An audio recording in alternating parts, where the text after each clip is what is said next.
안녕하십니까. 오늘도 의지에 관한 이야기를 좀 해보도록 하겠습니다. 다시 한번 복습하시면요. 의지력은 한정되어 있다. 그래서 맨 처음에는 어떤 일을 할 때 의지력을 굉장히 많이 쓴다. 특히 공부라든지 자기한테 익숙하지 않은 일을 할 때는 의지를 많이 쓰게 된다. 그래서 남은 의지가 별로 없다. 그렇지만 계속 반복하다 보면은 같은 일을 하는데 의지력이 점점 줄어든다. 그래서 남은 의지력으로 좀 이렇게 더 다른 것을 더 많이 할 수 있다. 습관이 중요하다는 얘기를 했었고요. 그 다음에 이제 학원을 하면서 많이 느끼는 건데 학생들이 어떻게 하면 의지력을 쓸데없는데 쓰는지, 그러니까 쓴 의지를 여기를 공부에 써야 되는데 공부 외의 것으로 굉장히 많이 씁니다. 그래서 지난번에는 걱정하고 경쟁을 했었는데 오늘은 수면 부족에 대해서 한번 이야기를 해보고자 합니다. 이 수면이라는 게 뭐냐면은 예전에 그런 말이 있었잖아요. 이제 사당 오락이라고 해서 4시간 자면 합격하고 5시간 자면 떨어진다, 이런 얘기가 있었는데요. 근데 실제로는 이렇게 하면은 공부할 때도 제대로 집중을 못하고 잠을 자게 됩니다. 그리고 이제 제가 뭐 이제 이미지를 어디서 따왔는데요. 서울의 한 초등학교 6학년 여학생이 하루인데 잠을 4시간 반밖에 못 자요. 이거 좀 문제가 심각한 거죠. 이렇게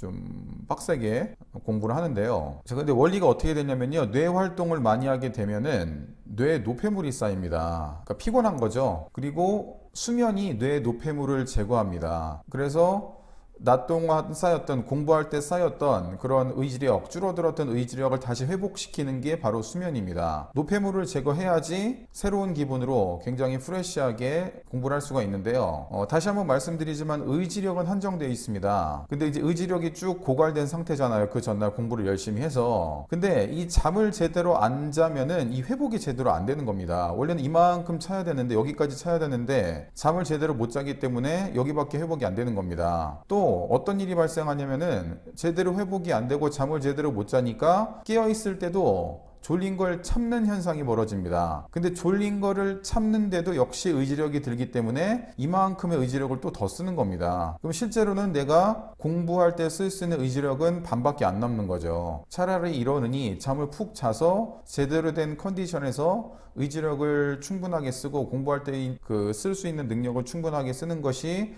훨씬 더 효율적입니다.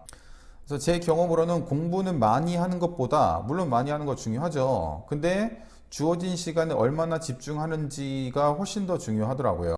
그래서 피곤하면 창의적인 일을 못하고, 그 다음에 졸리거나 피곤하면은 잠깐이라도 잠을 자서 이 의지력을 혹은 다 쓴 뇌를 회복시켜 주는 것이 좋습니다. 그래서 저는 학생들이 졸리다 그러면 잠깐씩 자게 합니다. 그게 회복에 굉장히 좋거든요. 저 같은 경우도 피곤하면 잠깐씩 자서 이 의지력이라든지 그 다음에 그런 것들을 회복시키는 것을 많이 하고 있습니다. 지금도 졸리니까 잠깐 자야 될 것 같아요.